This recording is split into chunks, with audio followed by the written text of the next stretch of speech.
Three, two, one. Hello and welcome to another episode of the Business of Business podcast. I'm Roy. Of course, we're the podcast that bring a wide range of guests covering a lot of diverse topics, aimed to help our entrepreneurs, solopreneurs, small business people. And today we have another fascinating guest. It's Michael Sherlock. She is the lead at Shock Your Potential. They teach leaders how to operate at a different level, leveraging the strengths of the team to achieve higher levels of success, focus on supporting corporations and business leaders with actionable strategies on leadership, employee development, customer service, and sales transformation. Michael, thanks for taking time out of your day to be with us, and welcome to the show. You're welcome. Every time I hear, intros, I'm like, wow, I do a lot of stuff. I know. That's what I tell people, like, we'll just quit here because for me, it just goes downhill once I get past my introduction. Well, I know that you deal with a lot of a wide range of customers, and, in kind of our pre-show talk, you said your business, in the pandemic has shifted more from B2B to B2C, where you're, helping some people with a myriad of issues. So what are some things that you're seeing that us entrepreneurs, solopreneurs, and small business people need to keep in mind or need to have our eye on going into 2021? Well, I'll tell you what, if there's one thing we've learned, it's that we have no choice but to communicate differently. And the core of everything I teach is all about communication. So, my leadership concepts are based in active questions and really, truly active listening. My sales coaching and training is all about listening and asking more questions than making pitches or assumptions. But I think that whether you're a solopreneur, you're a small business person, you work for a corporation, the key moving forward is if you are not continuing to evolve and enhance your communication skills, you're going to get left behind, because we know that for a fact, we're going to have so much more remote work and interactions moving forward, even when the world is all fully vaccinated and turning again, because we've found that it makes sense, it makes financial sense, but there's a price tag to be paid for it if you weren't a good communicator or a very clear communicator to begin with. Exactly. Yeah. And a lot of people have been, we Zoom too much. And I actually have enjoyed it because it's gotten us away from these emails. Because sometimes, the message or what we're trying to convey doesn't come through as well, just in an email. So I've actually enjoyed being able to do a lot more connecting with Zoom, so you can see people's reactions, they can see yours. It just, to me, it makes communication process much easier. I think so too. I think there's a great advantage to it because, we can look at each other, much more directly. And it was interesting. I had a media outlet approach me for some input on, what do you do when you have employees that are displaying like bad behavior on Zoom? Maybe they're sloppy now, maybe they're swearing, maybe they're multitasking, what are those things? And my first response was, we were in 2020 in uncharted territory from a complete business standpoint. But at this point in time, if we haven't learned to act better on camera, then the core communication strategy is already broken with you. And to be able to see somebody and realize we can operate professionally in a whole different way, and we can do it consistently, we can have great outcomes, much better than, from your point, trying to communicate through email or even sometimes getting on an airplane to go have a business or sales meeting with somebody. Yeah, and I'll throw myself under the bus, say I'm probably that guy most of the time. I jokingly call this my Zoom shirt. I keep it hanging over here on the wall, so when I have to get on a call, I'll throw it on, so I'm not looking at my old T-shirt. But I think the other thing we need to look at from a positive perspective is this: it widens our talent pool from a geographical constriction that I think some people always felt that we've had, that I live in my town and I need to hire in my town. maybe the Mhm. talent pool is not what I need it to be. But I think we've proven now that a lot of jobs you can do it remotely and do it well. Absolutely. And I think when we talked before, I think I told you that my entire team is based out of Kenya. And I found not only was that affordable for me from a business standpoint, but there is incredible talent there that I would have never known. And it's truly, something. It Right. gives me also a different global perspective. Not even so much, from my team, but it opened up new opportunities. We actually started a new business where we're matching people from Kenya with other businesses and small business owners around the world. Oh, But now I have a following in Kenya that I would have never had before. And as we open ourselves wow. up to new people, new cultures, new Yeah. opportunities, and we don't see the boundaries, we really truly become global and can become global very quickly. Yeah. And, that's, as I've become older, that's something I've really realized about myself is, I grew up in a very small little bubble of, people I surrounded myself with. And, there's a big old world out there that a lot of us are just totally unaware of. So that has Mm. been another positive, is that I think it's opened up um, so much more, if nothing else, just to know other people's cultures and, how they live their day to day life as well. Absolutely. There's a lot we can learn from it. Yeah.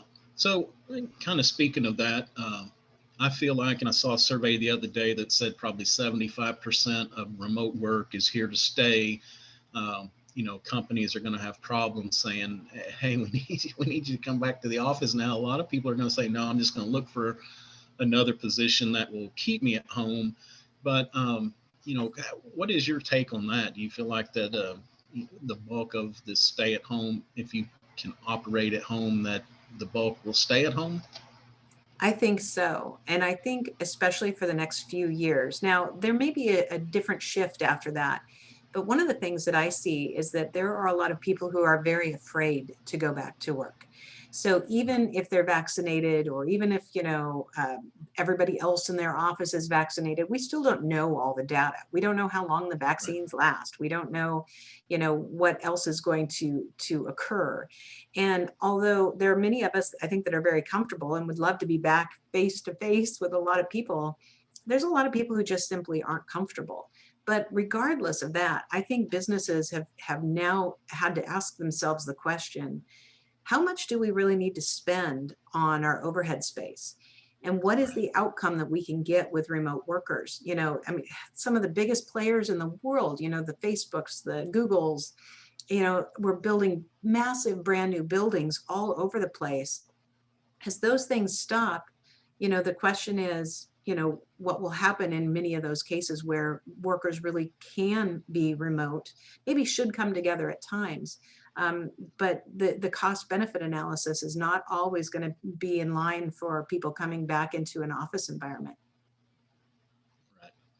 So, what are some tips that you have for I guess being productive? And so many people, I think this is there were people that were scared, that felt like, I've got to have my people where I can look out my window and see them, or look out my door and see them. And I think maybe we've changed a few minds about that, but there's still the concern from both perspectives, managers and workers, of that connection.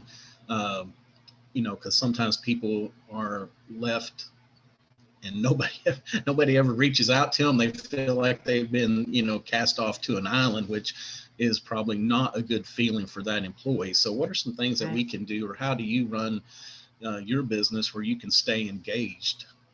Well, you hit the nail on the head. You've got two sides of the coin. You've got the employee who, if they're left alone, wonders, do I still have a job? Because Right. zero communication from your manager means maybe they don't think I'm important. From the leadership, the management perspective, when that employee doesn't communicate, you wonder, well, what are they doing? Where are they? Are they even Right. working? And so the key communication channel is broken down. And I know I find that with my team, and they work at different hours. And, I mean, we're 8 hours apart most of the time. And there's challenges with that, but we've become very project based. But the last couple months, I have realized that I need to be better myself at having not weekly meetings with everybody because my team's getting too large for that, but that at least every other week that I'm with somebody, and my department managers, I need to be with them once a week. And I have to carve that time out of my schedule. I might not spend an hour with them, but we need to have the rhythm of that, to be able to talk, to be able to communicate, to say, what else do you need from me? And to be able to have feedback. But there are a couple other things that I think are really important. And something that I learned, because my entire team is global and remote, is when I couldn't get them, sometimes it'll be 5 or 6 o'clock at night, my time, they're in bed. They better be in bed. It's Right, very right. late. But I have something that I want to share with them. So there'll be times when I'll hop on a Zoom meeting myself and I'll hit record and I'll say, hi, Lorna. Hey, I hope you're getting a good night's sleep. Something I want to cover with you today, so that you can take a look at it tomorrow. And then I'll share my screen and I'll go through. Like maybe I'll say, hey, I know you wanted me to edit, some of our social media posts. Let me show you what I was thinking and why I changed these things. And it gives me an opportunity to teach and connect in a different way. And she does the same. I mean, they all do the same back to me. They'll go, hey, Michael, I really need your help on this, this, and this. And let me share my screen. Let me show you what's going on. And that kind of communication, I'll tell you what, if I was so smart, I would have figured that out way before we had a pandemic, because it just increased our communication and our understanding. And that's what Right. builds trust. Yeah, and that's an awesome idea. It's something I've never thought about, but being able to not only record the video message, but also, do the screen share so you can actually put documents and other things in front of them while you're talking about it. See there, you learn something every day. That's an awesome takeaway. And I'll tell you Uh, what it also it does is it does, you might not be speaking together at that time, but then you do have like that eye to eye contact. I'll speak right into the screen as if that person is there, and you start to right. feel like you're together and not so alone. Whereas, even your example before, emails can be taken in a lot of different ways. But if I do it and I have my inflections and I'm like, Roy, let me tell you, okay, we got to Yeah, talk about your last, article you wrote. right. You're going to hear my laughter. You're going to hear my intent, and it's not going to come across if I have some things that I need to critique you on as well. Yeah, and case in point, I had a client last week, a new one that I hadn't talked with, and sent me a couple emails, and I was like, "Ugh," I cringed because I'm like, oh my gosh, this is going to be a beating. And when I finally got on the phone and talked with the guy, he was the nicest communicator. It was really good. But when I kind of judged by these couple of short, curt emails that Mhm. I had received, and, I was cringing. So that's just another reminder that, emails aren't always don't always carry the intended messages that others are trying to convey. No kidding. So another thing that you have done, you've got a fascinating background, but you work for two multinational medical device companies. I think the revenue exceeded about 75 million, and you had 500 employees in sales at the time. So, what are some things that have changed, are changing, or going to change? As things either drag on a little longer or maybe get back to some different form of normalcy. What are you seeing in the sales arena? Boy, I'll tell you, just from lead generation alone, I am seeing people, in my view, abuse the opportunity of LinkedIn. And let me explain what I mean by that. I have every day, I probably get 10 to 15 LinkedIn connection requests. Mm-hmm. And I always know when it's going to be somebody who wants to sell me something, because it starts off with a line like, hey, I reviewed your profile and I think that we could have synergies and blah, blah, blah, blah, blah. And most of the time I accept them, because why not? I like to have great connections. I like to be engaged with Right. people. But I always know when I'm going to be sold. And it doesn't feel good to have somebody then start bombarding my email inbox on LinkedIn. I've got almost 18,000 connections. So most of the time I forget about them anyway after a little bit because, you know, the emails are replaced by somebody else trying to bombard me. But Right. really interesting is that I do know that there are a lot of people who are using LinkedIn where they'll have somebody go in and start farming for them, or they're using different kind of bots and, you know, different elements to market. So it's vastly different than sales, but they think it's sales. And by the way, this was two guys in a row who their message was exactly the same. And it starts off, I was trying to think of something witty Huh. to say to, you know, make a great new connection, but I guess this is all you got. Love to connect. And when I saw the second guy and they were literally the same words, I thought, oh my gosh, now we're copying what other people are doing. This is like, what are you doing? At the end of the day, sales still has to be about individuals, about how you establish Right. a relationship. It doesn't mean relationship, you have to be somebody's friend, but you have to make a connection. Because if I don't make a connection with Right. you, I can't determine whether or not what I'm selling is even of interest. But I think that Right. right now people have had so much time that they're just throwing things at the wall, hoping and praying something will stick. And all it's doing Right. is turning people off. We want honesty. We want it to be, you know, our true selves. We don't want to be sold by somebody who's now conveying what we all seem to align with sales is something that feels dirty. You know, it feels like Yeah. you know, a little bit of, you know, when I say used car salesman, we all know what I mean. And I always feel bad for actual used car salesmen because they have a bad Right. rap. But Yeah. those practices are going on a lot right now, and I think it really gets to the heart of somebody's integrity in terms of how they are pushing in systems where people don't want what they're selling. Right. Yeah. And I think, unfortunately, you know, it's one thing to copy good behavior, but now we're copying others' poor behaviors and those Yes. messages. But, you know, I'm like you get bombarded daily with products that I don't even, I wouldn't even use. And I know that they Yeah. probably cast a net based on you know, some keyword or something that they picked up. But that's the other thing that lets me know that they really even have done much research on me and Right. my needs, because, you know, they're saying, hey, I can sell you a bunch of, you know, PPE or something like that, that like, you know, totally Yeah. not even close. But, you know, and what it's done, it's spoiled it for those of us that try to use it in a responsible manner, because now a lot of people, it's become like email. I think unless people know the person sending it, a lot of times it's just discarded anyway. Absolutely. Absolutely. And that's why I say communication is so critical and more than ever, because good communicators are really making, you know, are they making a great comeback? Because if they're good communicators and they're in this new unique environment, they start to stand out even better. And that I think gives us a Right. real competitive advantage is making sure we're asking the right questions. So, you know, I joined this, somebody invited me to join this networking thing called Lunch Club. And it's really interesting where you can be matched up with Hmm. somebody once a week and you just have you know, it's like going to have coffee with somebody. And they're trying to match you based on your interests and what you're looking for. So it's really sales networking or, you know, interactive networking.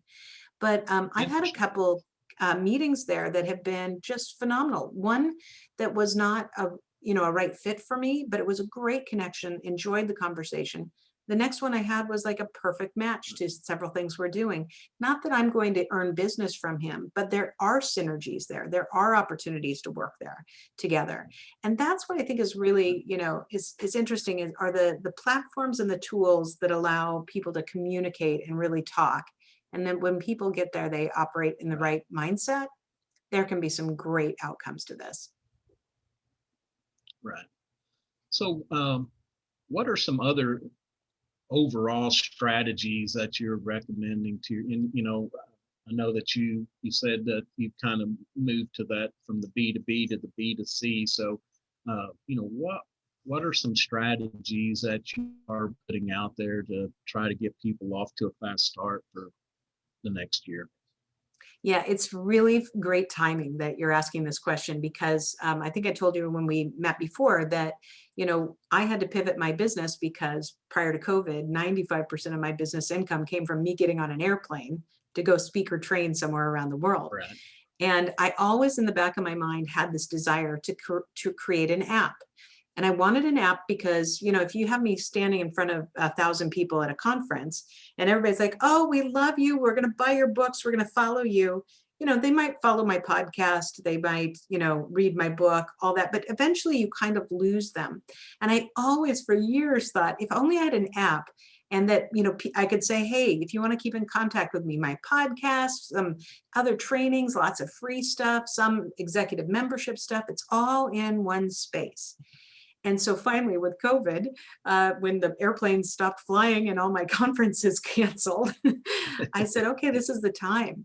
And so we created this app and we pushed it out just on beta test. And we're actually getting ready to release officially and begin actually marketing it here next week.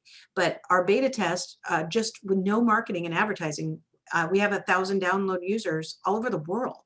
Wow. I think 25 different countries. And one of the things that I do on there is have what I call morning motivation. So it's like a motivational message to help you get focused. And so the month of January is all about, it's a new year, keep a flexible focus. So how do you set realistic resolutions for your goal, for yourself? What are your overarching goals? And so we're breaking it down to the little bits and the steps of doing it. Things like, realize that a resolution, the definition of a resolution is the firm intent to either do something or stop doing something. And so that firm intent is the question is, are you just saying, I want to lose 30 pounds? Or are you like, my firm intent is to get promoted this year. My firm intent is to get 5 new clients, whatever it is, but to set it. And so I've been sharing with my, I just taped all the morning motivations for the first week, but my intent for this year, for 2021, is to find synergy and balance between my business, my personal life, and my relationship with myself. And that is something that will drive success in all those areas of my life. And so I'm talking about those pieces of how you set that intent and, how do you get in the right frame of mind to even do it? And what happens, along the way when life starts getting in the way? Well, here we have an opportunity. And today I was just talking about scheduling for yourself, setting time every day. So in 2021, every Monday afternoon between 2 and 5, I am fully dedicated to my own development.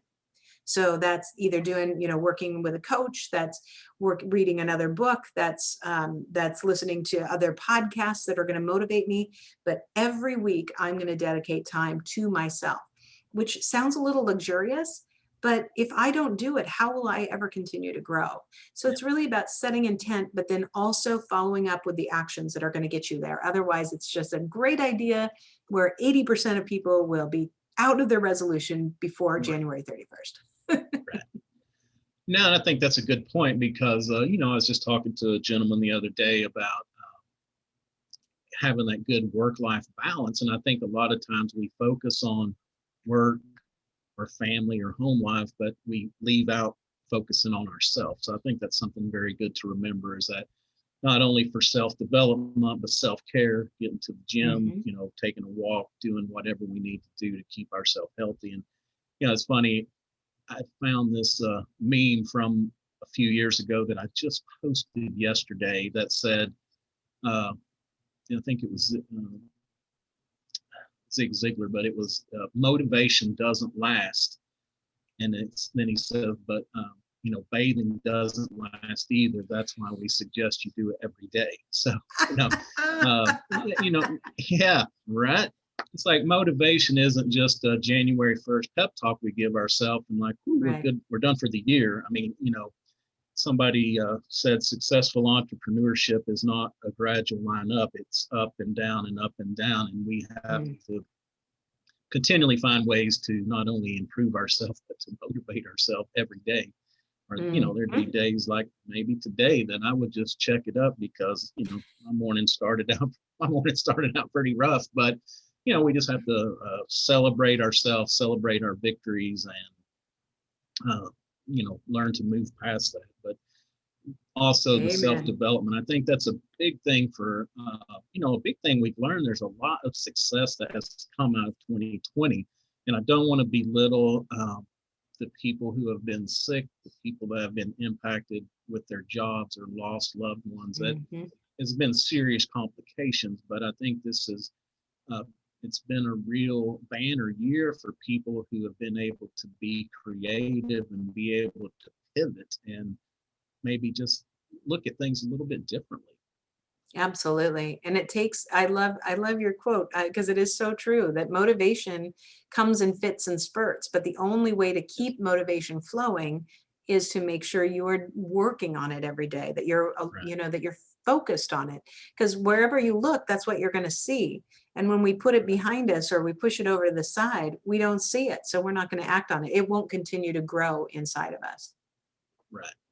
Yeah, and the other thing that you mentioned that just we were kind of bantering around the dinner table at Christmas, and somebody talked about a dream, and it was my mother actually. It's, and I kind of use that quote on her. That's something like what is it that if you want to do something, it's only a dream unless you put a timeline on it, and then you can make it a goal. So I think that's important to really think about our time horizons, how long, but we have to be kind to ourselves. We can't say, Mhm.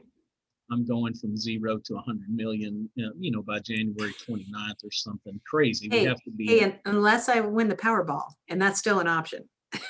exactly, exactly right.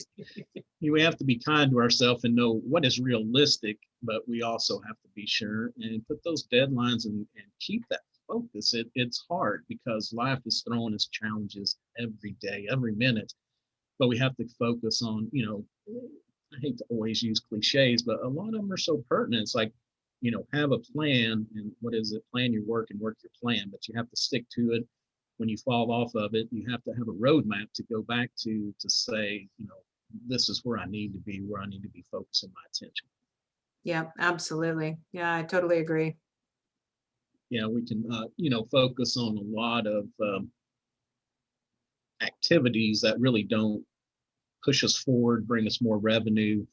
It's just busy work, and it may need to be done, but usually we can find others that can do it at a much more reasonable cost, not taking us away from our goals and where we need to be for sure. Absolutely. Yeah, And that's one of the reasons that I've become so much more structured in my time, and why I'm blocking more time in 2021 is that I can be easily distracted by shiny objects. And I've got a lot on my plate right, this year to right, accomplish. I can't do it without making sure I put my head down every once in a while. right.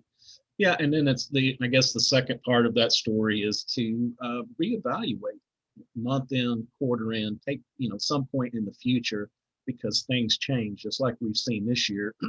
If you had goals that you set out in January of 2020, by March or April, things had probably changed quite a bit. And even in good times, we still have to, set that time limit to reevaluate. What are we doing? Is it working? Do we need to make changes? Constant self-evaluation. Amen. I so agree. Well, I do appreciate you taking time out of your day and the insight that you've provided. So tell me, what is a tool or a habit or some kind of a ritual that you use every day, either in your business life, personal life, but something that you couldn't do without? Meditation and mindfulness, without a doubt. I got into it probably about 7 years ago. It has made the biggest difference in my stress levels, in my sleep, and I do it every single day. Right now, I use a course. I always talk about this, and I wish I was getting a kickback off of it every time I recommend it. But there's a gentleman, his name is Glenn Harold, and he does hypnosis meditation. And he's got a great app that has just a ton of everything from, if they have sleep endings, they have waking endings, they have, listen to these while you're on a walk or a jog, just a variety of things. So everything from getting mental focus to sleeping better to helping you to lose weight or have a desire to exercise. But there's one I really love, and it's called Raise Your Energy.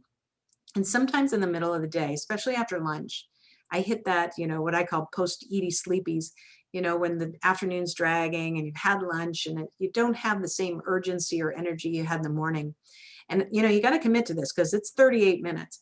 But I will lay down, put on my headset, listen to that, and it puts you in a deep, kind of hypnotic trance. I mean, you could still hear if the, fire alarms went off, you'd hear them, but Right. but it really, it's like a little bit of a nap, but as it brings you out of it, because it's got a wake ending, I just feel like my entire energy is infused through my body. And after I get done with that, the afternoons are just a joy. And I don't think I ever looked at my afternoons as a joy before. Right. So if tomorrow he didn't have that app available, I'd probably have a little bit of a minor panic attack, just because I've learned how to do it a lot myself. But it really is something that reminds me, to your point, self-care is really important to me. And that really keeps my mind and my heart and my headspace exactly in alignment. Right. Yeah, we can, when we have that energy, we can be so much more productive and so much clearer. Sometimes just for me, taking a simple walk for 5 minutes, it's like I have clarity, like, oh, couldn't have even had this thought, 10 minutes ago sitting in front of the computer. So self-care is definitely something we need to keep in mind going forward as well. He's also a really dynamic guy. I'll just insert this real quickly. I got the opportunity to interview him for my podcast, and I was so excited. It was like, Okay. I was fangirling. And so in our app, in the Shock Your Potential app, we have a folder that's called Meditation Corner, or the Meditation Room. And in the Meditation Room, I have his interview, and he also allowed us to put 2 of his meditations on our app. So they're for sleep. And it's amazing to me that after people have listened to that interview and listened to and done the sleep meditation, I can't tell you how many people from all over the world have said, thank you.